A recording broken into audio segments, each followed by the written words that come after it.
cara pandangnya atau perilakunya itu atau macam-macam masih bisa, tergantung situasi dan kondisi. Oke, sebentar, ini ada yang baru datang tapi nggak bilang, nanti kalau nggak bilang nggak ke absen dulu. Lihatin, oke.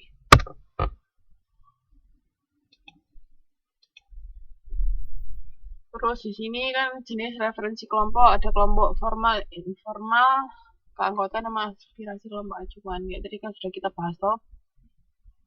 Faktor yang mempengaruhi orang untuk menjadi bagian dari kelompok acuan. Jadi keakraban, ekspos terhadap seseorang, sama kepaduan kelompok. Jadi kalau misalnya kita merasa kita sama dengan orang-orang di kelompok tersebut, kan biasanya kita cenderung pengen gabung dalam kelompok tersebut. Kayak misalnya orang-orang kelompok pecinta Harley Davidson itu kan ada toh, dia ke sana maksudnya kumpul-kumpul bareng-bareng naik motor.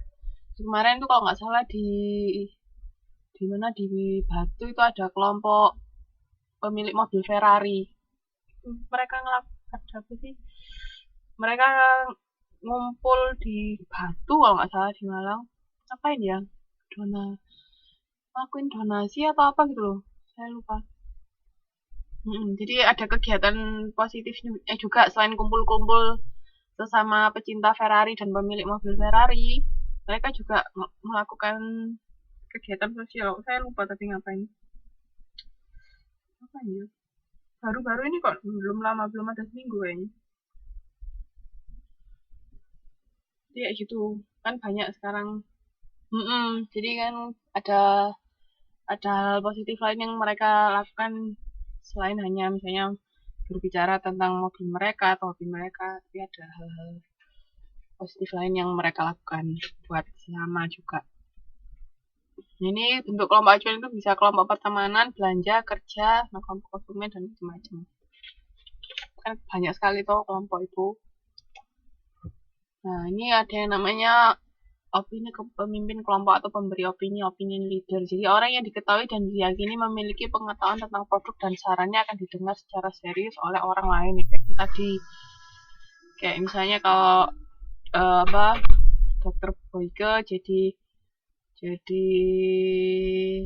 apa namanya bintang iklan tentang masalah kandungan atau ajakan untuk apa yang berhubungan dengan kandungan, otomatis kan oke, orang-orang akan memperhatikan apa yang dia bicarakan karena memang dia ahli dalam bidang tersebut.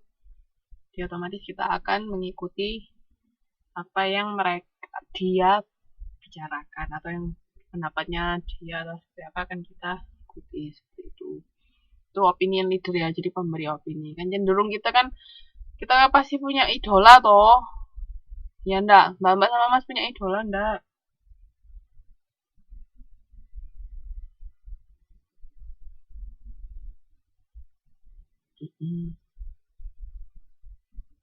Ya kan kita kan cenderung biasanya apa mengikuti atau mengacu pada idola tersebut kan.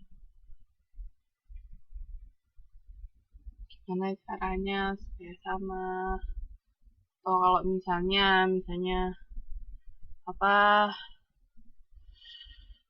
artis yang lagi happening siapa sih sekarang? Misalnya siapa ya? Misalnya dia pakai kosmetik apa, artis yang misalnya yang mbak-mbak senengi, terus kan otomatis pengen ikut-ikutan sama biar kelihatan cantik sama kayak idolanya, misalnya seperti itu bisa.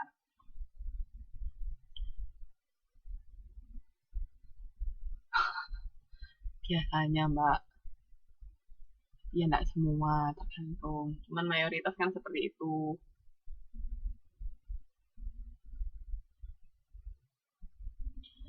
Jadi kan pemberi opini ini ada jenisnya, ada opini yang speaker, ada pembicara inovatif atau inovatif koperator. Apa jenis apa mbak?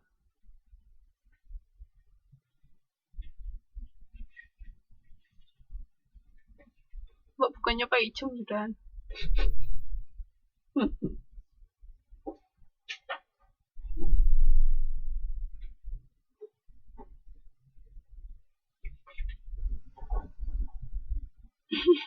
Kan namanya di Facebook kan Pak Ijem.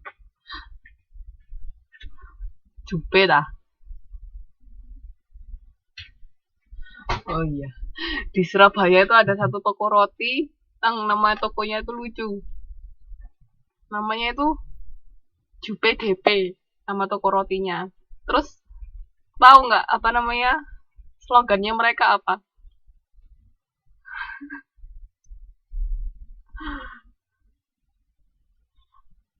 Ada yang tahu nggak? Bukan, bukan. Jadi toko rotinya Jupe DP, slogannya size doesn't matter. Saya waktu pertama kali ketahui tuh semuanya kayak apa ini ya no sungguhan loh. Jadi Jupe DP size doesn't matter. Ya Allah kreatif orang ini sungguh. Ini rotinya lumayan enak. Saya pernah beli di situ. Size doesn't matter, Mbak. Jadi Jupe DP size doesn't matter. No, kreatif orang yang punya toko itu.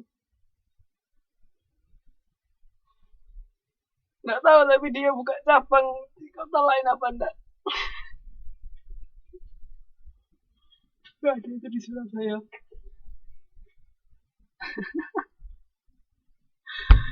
Banyak. Tadi sampai mana ya? Oh ya, jenis pemberi opini. Ada yang opinion leader, bisa inovatif komunikator, atau juga opinion seeker. Kalau opinion seeker itu terlibat dan aktif mencari informasi yang terkait dengan produk. Jadi misalnya gimana caranya dia tahu produk tersebut, informasinya seperti apa tentang produk tersebut, nanti dia akan menginformasikan informasi tersebut ke orang lain. Kan dia kan yang pemberi opini kan, tapi sebelum dia misalnya memberikan pendapatnya ke orang lain, dia akan mencari informasi terlebih dahulu. Nah, ini referensi kelompok dan strategi pemasaran. Kelompok acuan yang digunakan oleh pemasar itu selebriti atau orang terkenal, para ahli, orang biasa, pemimpin dan karyawan sebagai pembicara, sama karakter. Cuman kan kadang-kadang misalnya kalau kita nganuin selebritis kan nggak semua orang misalnya suka sama selebritis A, kan bisa jadi itu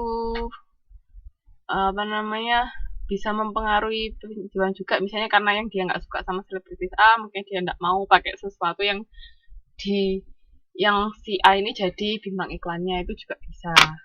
Jadi tapi kalau bisa cari jangan sampai yang banyak hatersnya, kan percuma. Jadi pada nggak ada yang beli karena misalnya image-nya misalnya terlalu negatif misalnya, nah itu biasanya nggak bakalan dijadikan bintang iklan. Ini bisa berpengaruh juga terhadap penjualan produk. Oke, sampai di sini untuk modul 5 sudah selesai. Ada yang mau ditanyakan kah?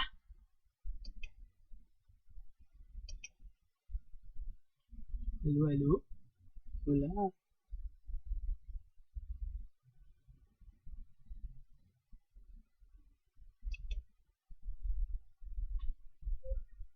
Lanjut.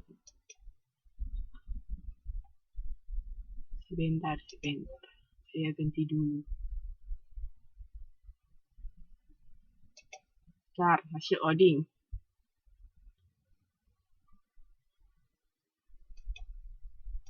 Ini sudah segini aja nih yang datang, nggak ada lagi yang datang. Sambil nunggu loadingnya PPT. Jadi tugas 3 yang mau ditanyakan apa? Yang kurang paham, silakan bertanya.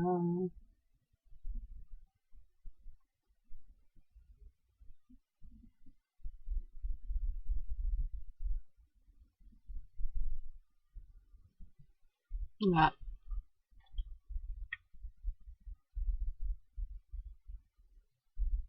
Iya,